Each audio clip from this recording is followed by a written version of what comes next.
Christmas 1990 was not your average fun-filled holiday for these women, many of them mothers and even grandmothers, for it was spent behind the walls of the Albion Correction Facility for Women here in Western New York.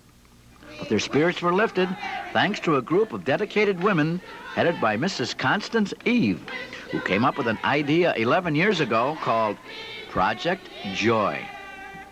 We took on the first task of serving as a resource to women.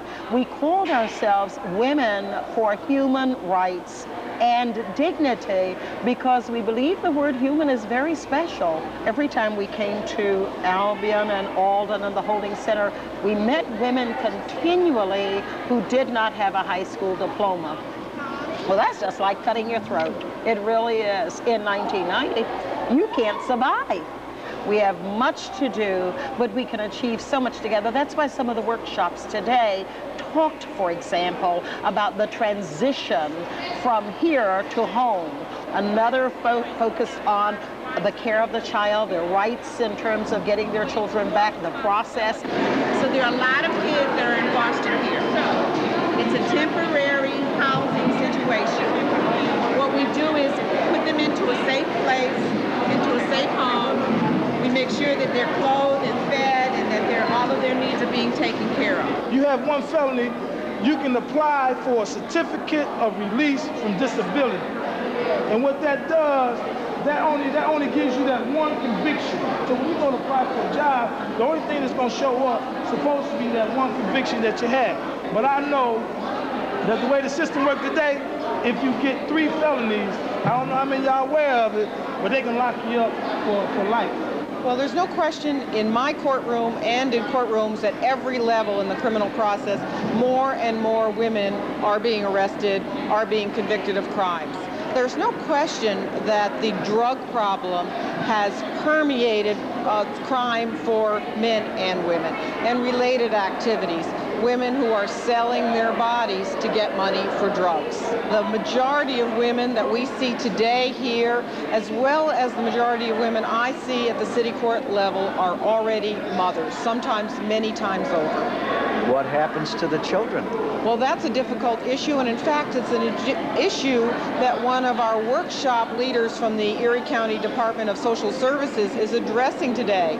Where these children go, who are their foster caretakers, what kind of rights do these mothers have while they're incarcerated. As parents that have kids in foster care, you have opportunities to know where your kids are, to know how they're doing.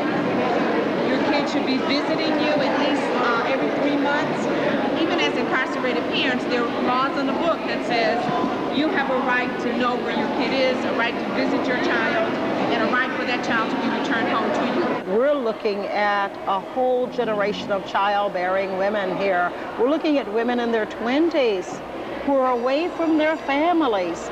What kind of signal does that send to all of us? And we are told that not only the 522 women here today, but we are told this time next year an additional facility will adjoin this facility to accommodate up to 600 women. On our tables, you will see that we have as many as 29 items, ranging from a gift for a 1-year-old all the way to a 30-year-old, because that's the material stuff. So we try to share all of this. Something for the mind, as well as something of the material nature that reminds them, that does give them a sense of hope that we care about them. The ladies here, the inmates, are able to select these toys that we have assembled through our donations from our various donors throughout the year.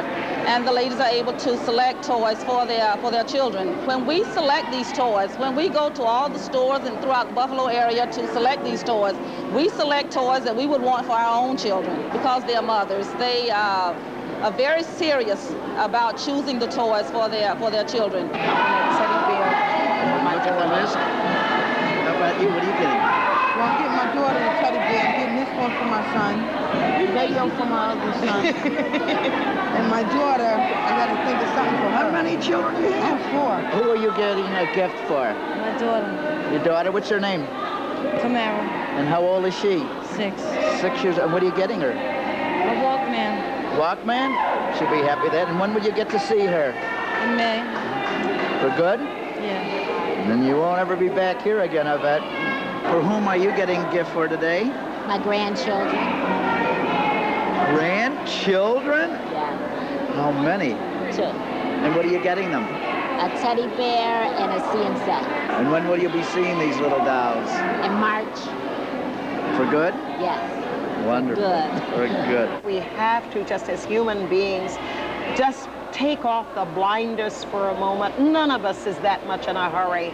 I don't think we want to know what's going on. And I don't pretend that we're going to make great changes, but I think just a little more commitment to one of the most precious things we can do, a better education system. Get some nice things and get for the children. Yes, because I'm not there to get it. But you will be. I will be. I believe that. I won't be back here. Good for you. I want to say thank you and God bless you to everybody, especially the people that came here for us.